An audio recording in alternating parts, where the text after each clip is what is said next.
What up, everybody? Justin here from Blazing Bills, and I got something cool for you guys today. Look at that, dual cases. I finally got the rebuild done, and if you want to see how I get this mounted into here, well, you're gonna have to wait for the next video, because today I'm gonna show you how we rebuilt that transfer case. So this is the case fully rebuilt, and I don't have any videos of taking this one apart, but with the magic of YouTube, all I have to do is snap and it's in pieces. We started out here with the main input shaft bearing, and in order to install this, you need the snap ring and a nice set of snap ring pliers to install it. Usually the new bearing comes with the snap ring already on it if you buy a new one. However, I couldn't find a new one. Here I just slightly tapped on the bearing and it went right into place. Now that the case is all prepped and ready, we can get ready to install the main planetary gear set. The ring there I did not replace, however, it was in good condition, so I didn't replace it. I set the planetary gear set into the ring and pushed it all the way through. I recommend supporting underneath of it, so that way you can get this snap ring on easier, because it's a little bit of a pain in the ass. However, once the snap ring's in place, everything turns good, bearing's good, snap rings are seated properly, and we're ready to move on to the next step.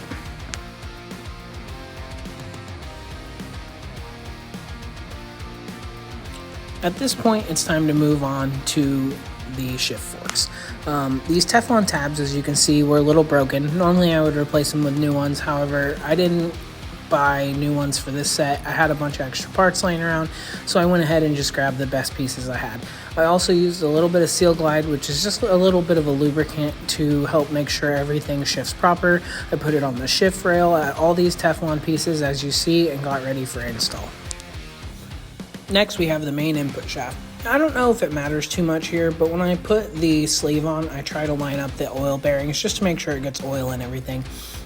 Also, you want to make sure that the shift forks line up properly before install with the main shift shaft, just to make sure that your four-wheel drive and everything engages properly. This detent bracket was a little bit of a pain in the ass to install. However, once you get it indexed in the right location, it slid right in. And what this does is this allows to keep the shift forks in place so your vehicle doesn't pop out of gear when in 4 low and 4 high. So I skipped a lot here on this next part, because even though it looks like it went in easy, it was a pain in the ass. You have to install the shift forks and the primary shaft together. As you can see, one of the pins goes outside of the detent bracket and one of the pins goes inside of the detent bracket. That allows for separate movement of the two shift collars inside, and that's what allows you to get 4 low and 4 high, and not just 4-wheel drive on or off. Next up, we have the spring that goes on the shift shaft. What this does is this presses against the front half of the case just to make sure that the shift fork gets held against that detent bracket at all times. Next up, we're going to be installing the front main bearing, and just like last time, all we're going to do is use a soft rubber mallet and just tap it in. Normally you would probably want to press these in, however I don't have a press, so I'm just going to do it the only way I know, and just going to use a hammer and slightly tap it in. When we get it close, then we'll use the old bearing to press it in the rest of the way, as shown here. And now that you see that this bearing is fully installed, we're now able to install the C-clip onto the bearing. This holds the bearing into the case, and this is really what aligns everything. Next piece we have to install here is the chain and the front output shaft. These are installed together with the primary input shaft as well. Honestly, it's kind of hard to get everything in there together, because you have to set the whole assembly in together because the chain doesn't have any stretch in it. So even though I make it look easy here, this part's a little bit of a pain too, and you're going to want to make sure you have some patience when you do this. Alright, the output shaft is now installed and the chain is nice and tight, as you can see here. I think we're finally ready to start putting the case halves back together. At this point, the lower half of the case is fully assembled and ready to go. Just don't forget the magnet, because I almost put it together without the magnet in there. And at this point, you're going to want to go ahead and prep the sealing surface with alcohol. Then comes the screen. This screen is for the oil pump, so you want to make sure you're either replacing it or cleaning it. I just cleaned it out, so it should be okay. And now it's time to get the oil pump ready to install it as well. Usually I use 99% isopropyl alcohol, but 91 is what we had here. So now it's time to prep the surfaces of both sides. I always use alcohol. Make sure that you get that silicone bead on there nice and thick, because like I said, you do not want these to leak. The last thing you want to do is get this whole thing together and have to resplit the case because you got it installed, and what happened? It's freaking leaking everywhere. At this point, right before you get your case finalized and your bolts torqued, you want to make sure that everything sits nice and flush, as well as make sure that your oil pump drive is in correctly and not going to contact anything. Also, make sure you use a little bit of blue thread locker on your bolts for your case halves. They had them when they came apart, so make sure you put more on when you go back together, because like I said, you do not want this case leaking. I set my gun to the minimum level and used it to set the case halves together before we torqued it. Now that the case halves are all sealed and back together, it's time to get the C-clip on here next, so that way we can install our speedometer drive gear. This is a worm gear, and what this does is it allows to take your output shaft speed and convert it to a speed sensor for your transmission. And as you can see, these clips go on nice and easy. You just gotta throw them at it. They just pop right on. Not just kidding. It's kind of hard to use the snap ring pliers, but it goes together pretty well. Once again, got the alcohol back out. Make sure you're cleaning every single surface that you're putting silicone on, because I will tell you that it is very, very important to have everything as clean as possible. And now, as you see, we are getting the output shaft cover back on. This is the rear bearing retainer, and this is our slip yoke eliminator for this MP241 case. That allows us to no longer have a slip yoke and actually have a drive flange for output, so that way I can run my CV shaft and we can have a nice long slip drive line instead of the factory slip yoke, which is honestly, they're garbage. I hate slip yokes. This is the speedometer drive gear, and this is the next thing we're going to install. Honestly, these are really easy. You can index them wrong, but with the retainer bracket, it's really hard to get these in wrong. As you can see, just lube up the O-ring a little bit, press that in, and then you can see the lock tabs that the bolt hole grabs. Once it grabs the lock tabs, you just twist it to start the bolt, and it really goes together super smooth.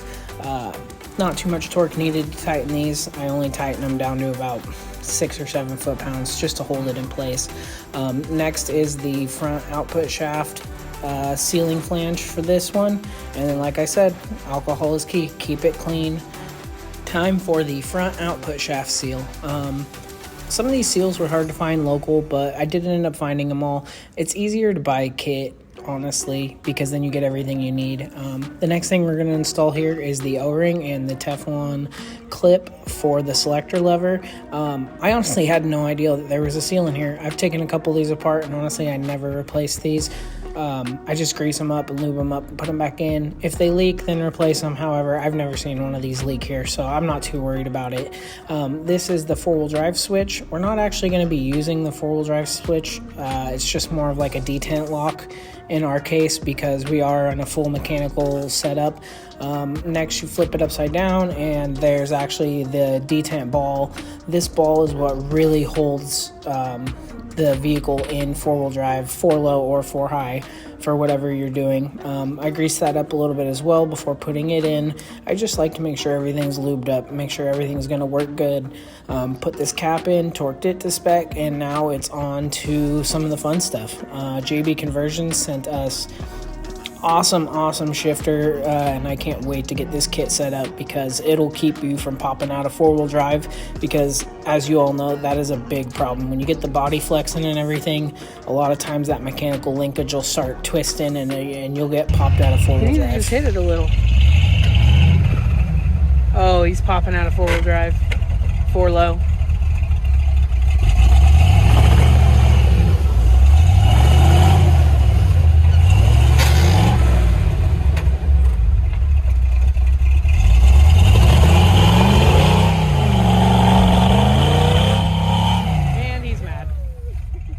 Everything's nice and tight, spins really good.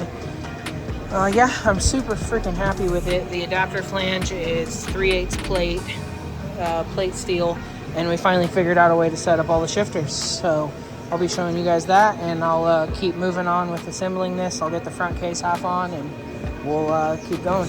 So now that the primary transfer case is all completed, I've shifted through everything. Everything works. Four-wheel drive works good. I do not have my output flanges yet. I'm getting a 1350 CV flat flange for here and a 1350 CV flat flange for here. They should be coming soon. I have this MP241 adapter plate that I have right here.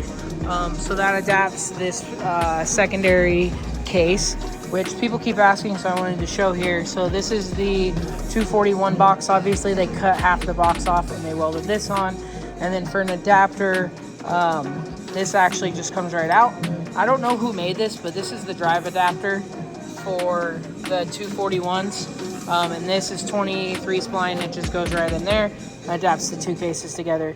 I think it was built from a company in Canada, but I really don't know because I got this kit already made. So I'm gonna go ahead and silicone up this and mate these two together, and then I'll have the full dual case out. I know it's a little thick, but I really don't want this thing to leak. I didn't do the welding on it. They didn't finish weld everywhere. They put some silicone in it. So I was a little heavy on the silicone, but like I said, I just really don't want this thing to leak. But I've already tried it all. Everything works good. I dry fit it. So now it's time to finalize it and seal it up. And then honestly, after this, all I have to do is finish mocking up the shifter assembly and it's ready to go in the Blazer. So as you see this here, this is a dual transfer case setup. This is in double low range. This is a 7.4 to 1 low range. Check it out. So I'm gonna start moving this input shaft about this speed. So it'll be exactly the same. I'm just gonna keep doing it this speed.